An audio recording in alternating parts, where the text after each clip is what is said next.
Hello Charlie Girl, j'espère que vous allez bien. Ah bah voilà Déborah, ça y est. Hello! Salut, tu vas bien? Oui, oui, et toi? Oui, oui, très bien. Bah, merci du coup d'avoir accepté ce live duo. Alors Bah, je je t'en suis prie. juste en train voilà, de vérifier la technique, c'est bon, c'est lancé, il y a le titre. Ok, bon bah super. Bon, alors aujourd'hui, je suis vraiment contente parce qu'on va parler des hauts potentiels. Donc déjà, on va mettre de la lumière. Qu'est-ce que c'est le haut potentiel? Comment on peut le distinguer? Quels sont les signes significatifs? Concrètement, comment on le vit au quotidien? Comment on peut l'améliorer dans sa profession, dans sa voie professionnelle? Et du coup, de vous donner vraiment des clés pour du coup avoir une meilleure appréhension de ça et puis surtout de se sentir beaucoup mieux dans sa vie au quotidien avec du coup toutes ces caractéristiques qui font partie de vous parce que si vous l'êtes, eh bien aujourd'hui vous aurez eh bien du coup toutes les possibilités, en tout cas toutes les clés que Déborah va transmettre, qu'on va vous transmettre pour vous aider du coup à vous sentir mieux. Donc du coup n'hésitez pas à poser des questions parce que je vois que ça se connecte. C'est un live avec de l'interaction. Donc, si vous avez des questions, on sera ravis d'y répondre en même temps. Comment tu vas, Déborah? Ça- Bah écoute, je vais bien, je Bon, te remercie. Merci de m'avoir invité, en tout cas. ok. Alors, du coup, je vais commencer par la première question. Si tu peux donner, en tout cas, expliquer qu'est-ce que c'est un haut potentiel? Est-ce qu'il y a déjà des synonymes? Parce que j'ai vu qu'il y avait d'autres mots. On a la surefficience mentale. On peut parler de surdoué, on peut parler d'hypersensibilité, de zèbre, etc. Donc, si tu peux nous éclairer et d'avoir une vision un peu plus détaillée de ce que c'est le haut potentiel. Alors, déjà, moi, je suis vraiment spécialisée dans le haut potentiel, mais émotionnel, donc tout ce qui est Ok. HPE. Et c'est vrai qu'il y a beaucoup, beaucoup de mots qu'on entend beaucoup. Donc, effectivement, comme tu l'as dit, hypersensible, haut potentiel, surefficience. Alors, moi, c'est vrai que j'aime bien le mot surefficience parce que le Mm. haut potentiel, je trouve dans l'inconscient collectif, en tout cas dans mon inconscient à moi, il y a un côté supérieur. Il y a un Oui. côté, et puis on fait toujours un lien en fait avec le QI, le fait d'être super intelligent, d'être trop fort à l'école, etc. Et chose que moi, je suis pas trop en lien avec ça parce que pour être multipotentiel et hypersensible, avec contrairement à ce qu'on pourrait croire, l'école, c'était très compliqué pour moi. Et donc, ça peut être Mm. très compliqué pour beaucoup de hauts potentiels, justement. Parce que ça n'a pas Exactement. forcément de lien, en fait, avec ton QI ou Oui. une espèce d'intelligence. C'est pour ça que moi, j'aime bien parler de surefficience parce que c'est dans le sens où tu as développé, en fait, pas une intelligence, mais une compétence qui, contrairement aux autres, en fait. Donc En ça, c'est fait, la on est première. vraiment, si tu peux me permettre, moi qui développe un peu là l'aspect neurosciences, on est vraiment sur un phénomène neuronal en fait qui a été développé, une Exactement. connexion neuronale qui est beaucoup plus intuitive et développée que la personne lambda. Exactement. Et en fait, moi j'entends par haut potentiel, ou en tout cas par surefficience, c'est effectivement un mode de fonctionnement. Donc ça n'est Tout ni à un fait. trouble, ni une maladie, mais c'est vrai, d'un point de vue, comme tu dis très justement au niveau neurosciences, ton cerveau fonctionne à un mode de fonctionnement différent en fait. Alors ça ne veut pas dire que tu es mieux que les autres, ça veut juste dire que par rapport à la majorité Mm. du monde, tu as une capacité de résolution de solutions, etc., par exemple, qui est différente et qui est généralement un peu plus développée. Disons que tu vas Oui. plus rapidement, en fait. Voilà. Donc justement, toi qui es spécialisé donc au niveau de l'émotionnel, on est bien d'accord qu'on peut être au potentiel en fonction de différents sens. Là, tu es plus spécialisé sur l'émotionnel. Est-ce que Alors, tu peux m'éclairer là-dessus? Parce oui, qu'effectivement, il n'y a pas que les émotionnels, tu as aussi non. l'intellectuel, tu as aussi En d'autres. fait, tu as Voilà. ce qu'on appelle 5 types de surefficience. Tu as la Mm, surefficience intellectuelle, mais ça, oui. ça signifie par exemple, ça peut se traduire sur une avidité de lecture. Genre, tu as besoin de connaître plein de choses, tu t'intéresses à beaucoup de choses. Donc ça va être ce qu'on appelle la surefficience intellectuelle. Il y a la surefficience psychomotrice. Donc là, ça veut dire que dès l'enfance, tu es quelqu'un de très agile. Tu as une Mm, facilité à ce niveau-là, voilà, dans l'agilité. Tu as ensuite la surefficience que je te raconte pas, que j'en oublie pas. Donc, intellectuelle, psychomotrice, au niveau des sens. Cognitif, Euh, peut-être? non, ouais, non, c'est ce qu'on appelle Non. la. Enfin, mais bon, Kinesthésiste? oui, voilà, une sorte de Mm. kinesthésie, tout à Mm. fait, où en fait tes cinq sens sont développés. C'est Donc, ça. ça veut dire que, par exemple, dès l'enfance, bah, tu vas pas vouloir rentrer dans une pièce parce qu'il y a une odeur bizarre. Alors que vraiment, l'odeur est Mm. limite pas perceptible en fait par l'autre. Mais toi, voilà, Mm. tes sens sont vraiment très décuplés. Ensuite, à l'intelligence qu'on appelle la surefficience imaginative. Donc là, c'est tout ce qui concerne bah, la créativité. Tu fais beaucoup d'associations avec des images, avec des couleurs. Ça va être des enfants qui vont avoir une capacité à vite retenir, par exemple, tout ce qui est poésie. Voilà, Mm. on est vraiment dans de l'imaginaire. Ah, ça peut être aussi des enfants qui, par exemple, ont des amis imaginaires. Donc là, alors souvent, moi, je tombe sur des gens qui me disent, mais tout le monde a ça. Non, moi, je parle vraiment. Il faut toujours le voir en fait d'une manière excessive, c'est-à-dire que vraiment une personne à haut potentiel ou même haut potentiel émotionnel va avoir un peu ces caractéristiques et va vivre vraiment dans un monde à part très rapidement. Mm. Et enfin, tu as la surefficience émotionnelle. Donc là, c'est dans le sens où dans des situations de plaisir ou de déplaisir, tu ressens les choses mais de manière très excessive. Mm. Donc ça peut, par exemple, sur l'enfant, parce que c'est quelque chose que tu es comme ça, hein. Tu nais comme ça, donc tu ne le deviens pas. Ou si tu le deviens, c'est par en fait des expériences très traumatisantes. C'est-à-dire que tu as développé vraiment quelque chose. Euh, Souvent, Jean-Claude Van Damme, il le dit, mais parce que c'est vrai, c'est genre, tu es aware, tu vois, tu Ouais, as la t'as capacité une à ouverture. vraiment, ouais, à vraiment Mm. choper ce qui se passe dans ton Mm. environnement. Tu es très dans l'observation, donc Mm. c'est vrai que tu peux développer ça lors d'événements traumatisants dans ta Mm. vie. Donc c'est pour ça qu'on parle de cinq intelligences différentes en fait, cinq types de D'accord. surefficience. Et souvent la question qu'on me pose, c'est est-ce qu'on peut être, est-ce qu'on est obligé d'être tout, ou est-ce qu'on est un peu, etc. Alors on n'est pas obligé d'avoir 5 sur 5, mais généralement, quand on va un peu choper, qu'est-ce qu'on entend par la surefficience intellectuelle, comme je te disais, l'avidité de curiosité, ce besoin de connaissance, une avidité aussi au niveau de la lecture. Donc l'intelligence imaginative, donc là, malgré tout, quand tu fais beaucoup d'associations d'images, quand tu es très dans tout ce qui est poésie, tout ce qui est couleur, etc., forcément, tu as un peu de tout. Ouais. Donc maintenant, pour répondre à ta question, à savoir comment être sûr et certain entre guillemets, hein, qu'on est au potentiel, en tout cas au potentiel émotionnel, parce que moi j'aime un peu les cinq ensemble. Il y a tout simplement une méthode qui a été développée par Hélène Aron, qui est une psychologue américaine, qui elle est vraiment la pionnière dans le domaine de l'hypersensibilité parce que bah, c'est en observant ses enfants qu'elle s'est vite aperçue qu'il y avait un truc qui était quand même pas Ouais.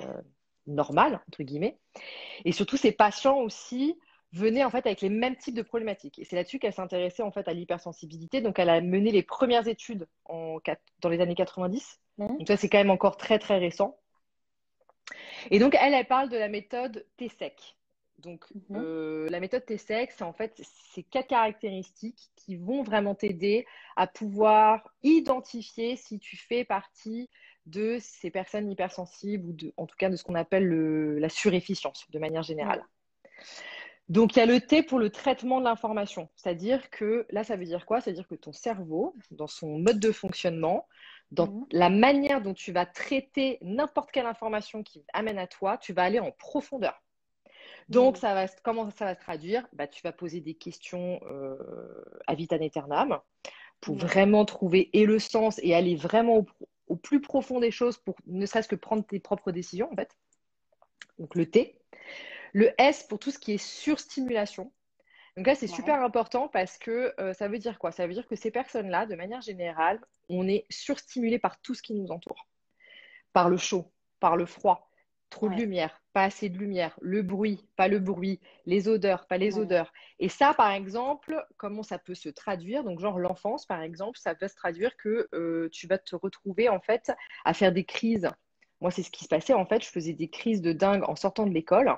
Et en fait, j'ai appris, bah, quand j'ai pris conscience de mon hypersensibilité, que bah, ce qui se passait, c'est qu'à l'école, moi, j'étais trop surstimulée. Il se passait beaucoup trop de choses. En une journée à partir de la primaire. De la maternelle, c'est un peu gérable. La primaire, déjà, ça commence à être lourd. Et là, tu exploses, en fait. Tu exploses parce que tu chopes tellement d'informations. Ton Oui, cerveau est toujours sur on, donc tu n'arrives pas du tout à te reposer, oui. à te canaliser. Et derrière, en fait, tu es extrêmement fatigué. Tu avais une Et question? oui, enfin, je rebondis surtout sur ce que tu viens de dire au niveau du cerveau, parce que justement, en neurosciences, on parle du cerveau droit et du cerveau gauche. Et je pense, et enfin, je me suis renseignée, tu me diras si tu le ressens comme ça dans tes expériences. Mais dans la surefficience, principalement, on a le cerveau droit qui est développé. C'est-à-dire, comme tu parlais là, de l'intuition, des sens, d'être beaucoup plus, du coup, dans l'instinctif en fait. Et comme tu parlais de l'école et qu'effectivement, toute la société, elle est plutôt dirigée avec des codes concernant Ouais. le cerveau gauche et non le cerveau droit, bah effectivement, du coup, ça peut mettre les personnes en surefficience avec de l'hypersensibilité, comme tu l'expliques, en difficulté et à se poser beaucoup de questions, à être beaucoup comme en plus, voilà, il y a intellectuellement, ça va vite, et bien du coup, ça peut vous mettre en porte-à-faux et en difficulté et voilà, dans des doutes, dans des angoisses, comme ce que tu expliques quand toi, tu étais à l'école. Est-ce que ça, tu peux le confirmer par rapport à ce que tu as vécu ou les personnes que tu accompagnes? Est-ce que vraiment on voit bien ce côté où c'est difficile pour eux de rentrer dans des codes de société qui demandent d'aller chercher plutôt le cerveau gauche alors que là on a vraiment le cerveau droit développé? Alors, ça dépend en fait des personnalités. Parce que D'accord. c'est ça aussi qui est compliqué. Et c'est là où c'est hyper intéressant que, par exemple, toi, tu proposes le Ikigai. Mm. Parce que vraiment, à chaque fois, c'est ce que j'explique même dans toutes mes conférences. L'hypersensibilité ou la surefficience, c'est ton mode de fonctionnement. C'est ton cerveau, il fonctionne comme ça. Et à côté, tu as tes traits de personnalité. Donc, l'environnement dans lequel tu as grandi, les croyances que Bien tu as sûr. développées, etc., etc. Alors, toi, par exemple, tu le fais avec le Ikigai, Mm. que je connais, hein, mais enfin, j'ai pas encore approfondi. Et moi, j'utilise beaucoup les personnalités couleurs pour essayer de faire comprendre vraiment aux gens. Voilà, tu as ton mode de fonctionnement, donc ok, tu es hypersensible ou surefficient. Mais derrière, tu as aussi tes traits de personnalité. Il y a des choses que tu vas aimer et d'autres choses qui vont Bien moins te sûr. parler. Donc, Bien pour sûr. répondre à ta question, effectivement, ça dépend. Parce que si tu tombes vraiment sur quelqu'un qui est purement dans l'intellectuel, qui aime justement le factuel et tout ce qui est analytique, l'école, lui, ça va lui aller. Alors, il peut s'ennuyer. Il peut s'ennuyer plus rapidement que Alors, les autres. est-ce qu'il sera du coup au potentiel alors? Parce que généralement, Alors, on parle de l'ennui qui est quand même vachement présent, enfin à 98%. c'est là où c'est intéressant, c'est qu'en fait, l'hypersensibilité, tu n'es pas forcément ce qu'on appelle du haut potentiel. D'accord. Tu n'es pas dans l'intellectuel, pas forcément. D'accord. Tu peux, mais c'est pas une certitude, quoi, tu vois. Mm. Donc, tu peux très bien trouver des personnes qui vont rentrer dans la case, comme tu disais très bien, au niveau de l'éducation nationale, où ça va bien se passer, etc. Ils vont facilement trouver. Alors, peut-être pas trouver ce qu'ils veulent faire, mais en tout cas, ils répondent au code et ça leur va bien. Et puis, tu as ceux qui, au contraire, rapidement, rentrent pas du tout dans la case et c'est encore plus compliqué. Par contre, moi, ce que je remarque, c'est qu'adultes, même ceux qui rentrent dans la case, au bout d'un moment, ils finissent par péter des câbles. Alors, Oui. souvent, on va dire à partir de 35 ans. Je suis née dans les années 80, donc ma génération commence ouais, à partir de 35, on va dire 35-40 ans. Peut-être qu'aujourd'hui, c'est un peu plus jeune encore. Je pense que ça, on aura peut-être un visu peut-être dans 5 ans. Mais où ils pètent des câbles parce que ce qui fait par contre le lien avec le type de surefficience, pardon, c'est le besoin de sens. Et en fait, s'il n'y a pas de sens, au bout d'un moment, tu peux faire semblant pendant 10 ans, pendant 15 ans, pendant 20 ans. Mais il y a un moment donné, ça va être au-dessus de tes forces. Pourquoi? Parce que le haut potentiel, de manière générale, a quand même conscience, dès son plus jeune âge, du monde dans lequel il vit et du monde qui l'entoure. C'est pour ça que c'est des personnes qui, par exemple, ont du mal à prendre des décisions. Non pas que pour eux, c'est plus difficile que ça, c'est qu'en fait, ils ont conscience des conséquences que ça amène. Si tu dis un non ou si tu dis un oui. Si tu prends le chemin droit ou si tu prends le chemin gauche. Tout à Et fait. ça, voilà, et ça dès l'enfance. Donc c'est vrai que l'école, j'ai envie de pour répondre à ta question, il y a pas de réponse nette. Par contre, ce que je remarque, même avec les clients que j'accompagne, c'est que même ceux qui ont eu des parcours brillants, bah, finissent par vouloir complètement changer de vie parce que besoin de sens. C'est excellent ce que tu racontes parce que c'est exactement la recherche de l'ikigai. C'est ta raison d'être. Et du coup, le sens qu'il y a dans ta vie. Et du coup, ça répond beaucoup parce que effectivement, je pense qu'il y a aussi une autre notion que tu parlais de perception. Il y a aussi le fait que tu vois, je pense, enfin, les hauts potentiels, en tout cas la surefficience, on est aussi peut-être à l'analyse d'un détail plutôt que de voir dans sa globalité, contrairement au reste de la population qui est à voir dans la globalité et pas forcément s'arrêter sur un détail. Et quand tu parles de pétage de câble, peut-être qu'effectivement, enfin, en tout cas moi je le vois aussi avec l'ikigai, c'est qu'il y a un lien, c'est que peut-être que ils ont voulu justement être dans cette globalité générale que peut-être la société impose, mais qu'à un moment donné, quand tu te concentres sur le détail qui est soit un détail personnel, c'est-à-dire bah, vraiment ce que je ressens et comment je vis les choses et comment j'ai envie d'avoir, comme tu dis, plus de sens, envie de plus de contribuer, faire des choses qui m'animent beaucoup plus et qui me fassent vibrer, bah, du coup de s'attarder plus sur quelque chose de précis et là d'analyser comment je peux mettre en place les choses que de regarder dans sa globalité et c'est là que tu prends la décision de changer de vie. Est-ce que ça aussi, c'est quelque chose, enfin, en tout cas, je le vois dans la surefficience, euh, cette grande différence sur plein de choses où on va peut-être s'attarder plus à analyser quelque chose en particulier, en plus avec ses pensées très vives, que de regarder dans la globalité, et ce qui peut porter d'ailleurs des difficultés dans le monde professionnel. Bah, c'est ça, tu as tout à fait raison. Nous, on va vraiment aller jusqu'au détail. On n'est pas dans la globalité. La globalité ne nous intéresse pas. C'est Ce qui est ça. important pour nous, c'est on va aller jusqu'au détail. Mais ce qui, du coup, derrière, par exemple, on a un ultra perfectionnisme Hmm. qui est très difficile à gérer parce que bah, alors, je crois que c'est toi qui avais posté quelque chose là-dessus. Enfin, en tout cas, tu le vois beaucoup sur Instagram. C'est que souvent, quand tu veux te lancer, t'attends que tout soit parfait parce que tu veux que tout soit parfait pour lancer le truc. Et en fait, tu t'aperçois que quoi qu'il arrive, ce ne sera jamais parfait. Ce qui est C'est ça. compliqué pour un surefficient parce que pour lui, dans sa tête, il y a quand même une notion de perfectionnisme qui est très très haut. Donc, tu as ça. Hmm. Tu as effectivement cette notion de détail. Hmm. Et je dirais le point le plus sensible pour moi chez un surefficient, c'est que ce ne sont pas des personnes stressées, mais ce sont des personnes angoissées. Alors, quelle Hmm. différence je fais? Pour moi, une Intéressant. personne stressée, en fait, elle est stressée du présent. Hmm. Une personne angoissée, elle est stressée sur la projection. Et en fait, une personne surefficiente est toujours dans la projection, puisque pour elle, le présent n'existe pas. Parce que là, quand je te dis Hmm. là, on est sur du présent, mais à partir du moment où je suis passée à la phrase suivante, ça y est, c'est fini, le présent, tu vois, le présent n'existe pas. Donc, enfin, je sais que ça peut paraître fou parfois, mais c'est comme ça que fonctionne en fait un surefficient. S'il veut vraiment pousser sa réflexion, il se dit, mais en fait, non, le présent, c'est tellement court que c'est pas important. Ce qui est important, ça va être le futur. Donc, du coup, je suis dans la projection. Mais parce que je suis dans la projection, j'imagine toujours le côté dangereux, le côté négatif, etc. Je suis en angoisse permanente. Et puis souvent, ça amène plein d'autres choses. Mais parce qu'il y a la notion de la réussite aussi qui est très différente chez les surefficients. Les surefficients, par exemple, réussir pour eux, c'est réussir du premier coup. Si tu réussis pas du premier coup, tu es dans l'échec, tu es un gros naze, tu ne vaux rien, etc.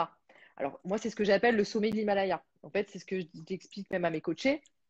Le surefficient, il a toujours des objectifs en mode sommet de l'Himalaya.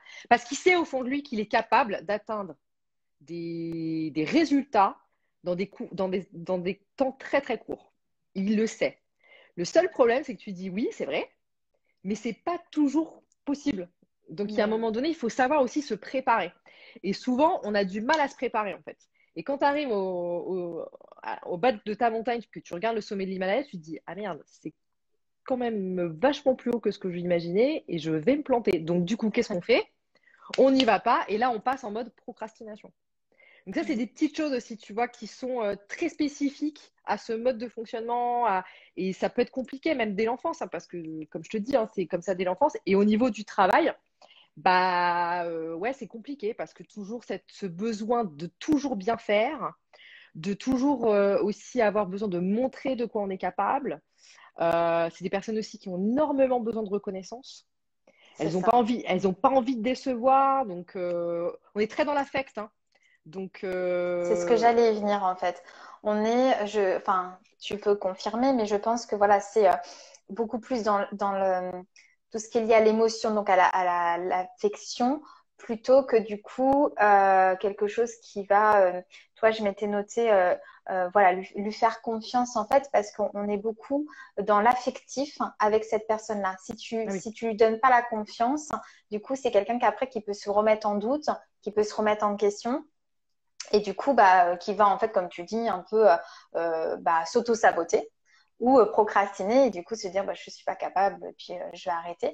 Et en fait, lié avec, enfin, tu me diras si c'est ça, mais lié avec sa grande connexion en fait neurologique et que ça va assez vite dans sa réflexion parce que plutôt, j'avais mis un post là-dessus qui était une pensée arborescente, un peu comme un mind mapping en fait. C'est ça, c'est Et du exactement coup, ça. t'as une idée qui en ouvre une autre sous-idée, et en fait, toi, tu as déjà ta vision globale, alors que peut-être l'autre personne à côté, elle était déjà en train de traiter la première idée, C'est alors que ça. toi, ça va très vite dans la réflexion. Et du coup, c'est vrai que professionnellement, je pense que si on n'offre pas à la personne la possibilité de s'exprimer, de lui faire confiance dans un projet et surtout de tout le temps le mettre en action, le challenger, et bien du coup, la peur qu'il y a derrière, c'est de partir dans l'ennui et donc après dans les doutes, dans la peur, etc.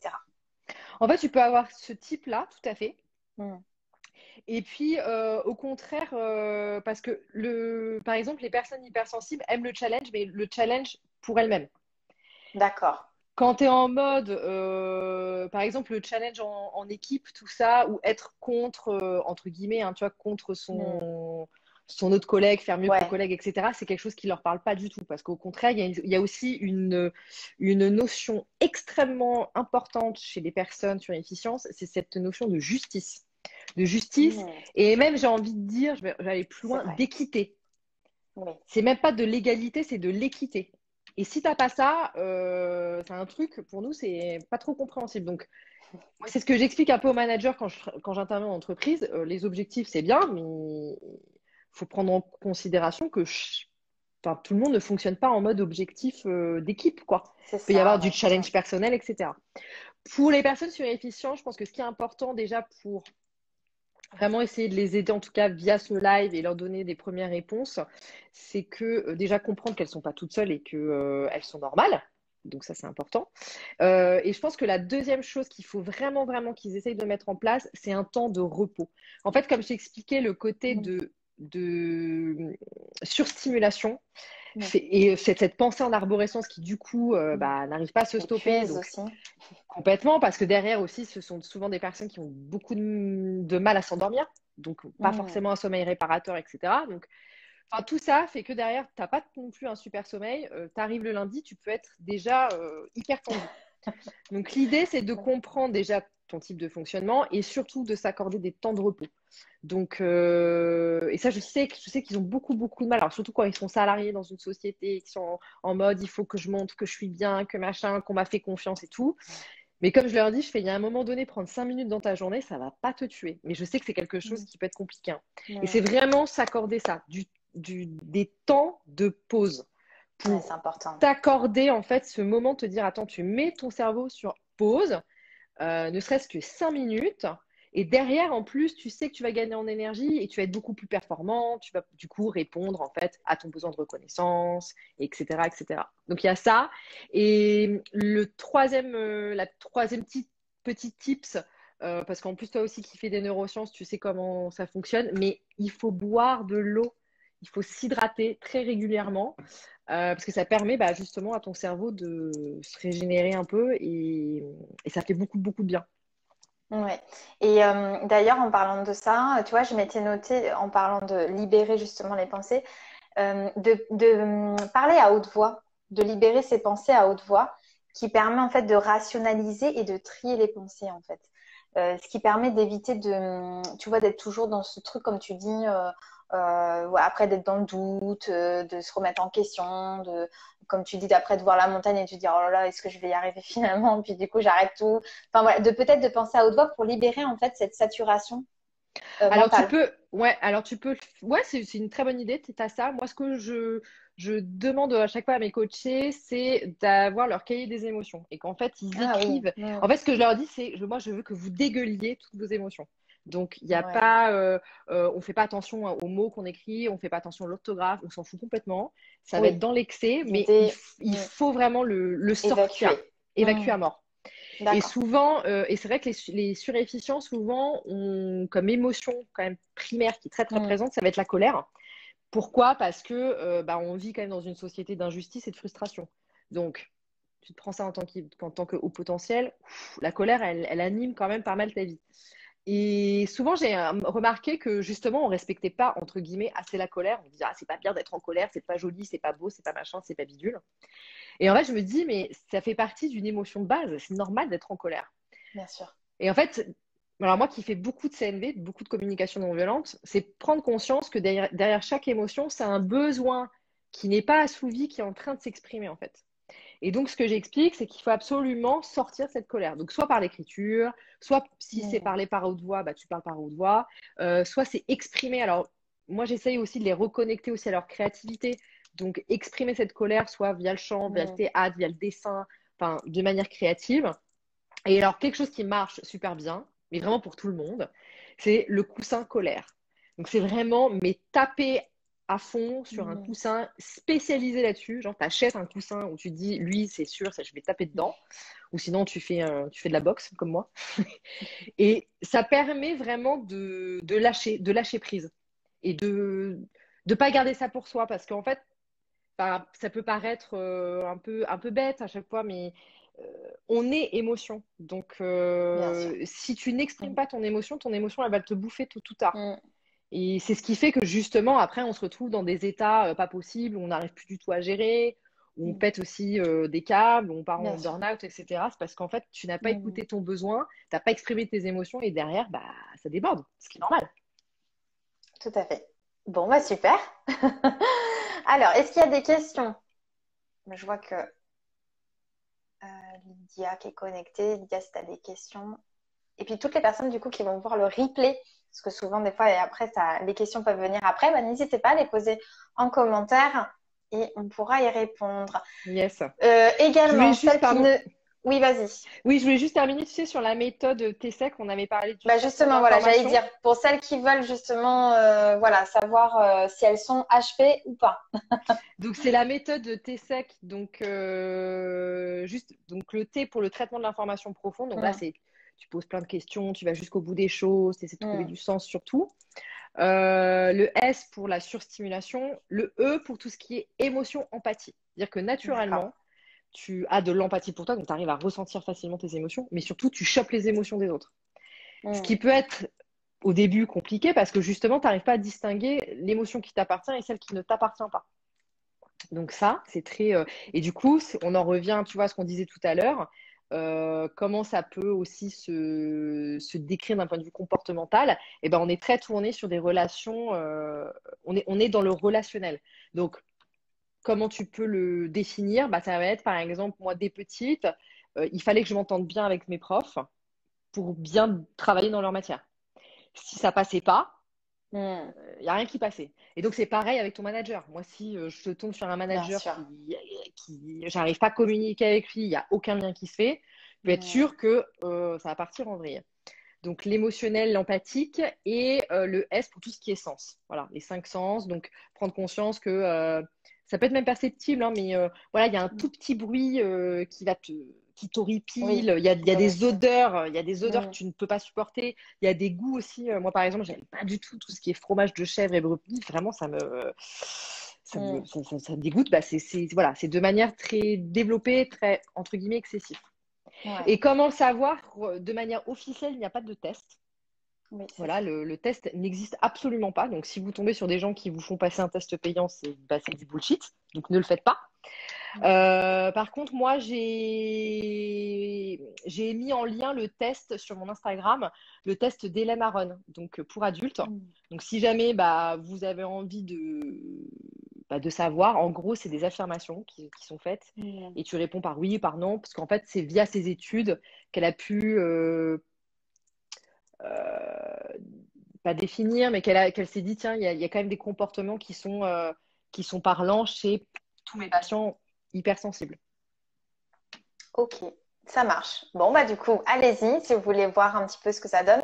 Sinon, dans tous les cas, reprenez ce live. Franchement, Déborah a apporté beaucoup, beaucoup d'indices qui est lié à votre trait de caractère et aussi à l'environnement, à comment vous réagissez par rapport à l'environnement, ce qui sera déjà, je pense, 80% du coup d'aide en fait pour vous dire est-ce que oui, je suis dans la surefficience ou pas. Parce que déjà de savoir si on est plus sensible qu'une autre personne, déjà ça donne des indices par rapport à son environnement, comment on fonctionne, etc. Donc déjà, ça peut vraiment vous aider. Et ensuite, par rapport à votre situation professionnelle, parce que c'est surtout ça aussi, c'est comment j'appréhende mieux ma vie et au niveau de mes relations, au niveau de mon évolution professionnelle, de ma carrière, comment je peux me sentir encore mieux malgré ces traits de caractère qui sont développés chez moi. Du coup, réécoutez le live aussi parce qu'on donne des clés. Et si vous voulez aller plus loin, contactez-nous. Du coup, on pourra vous aider. Voilà. Est-ce que tu avais des choses à rajouter, Déborah? Bah écoute, non, je te remercie vraiment de m'avoir Bah écoute, invité. C'était super cool. avec grand plaisir. Voilà, au plaisir de se rencontrer Ouais, en vrai. oui. C'est vrai qu'à chaque fois, on est que en virtuel. Ouais. Non, mais c'est la magie du virtuel, hein. C'est cool, Ouais. c'est cool. Bon, bah super. Bah écoutez, je vous souhaite une belle après-midi. Merci à toi et on se dit à très vite. À très bientôt. Ciao tout le monde. Salut.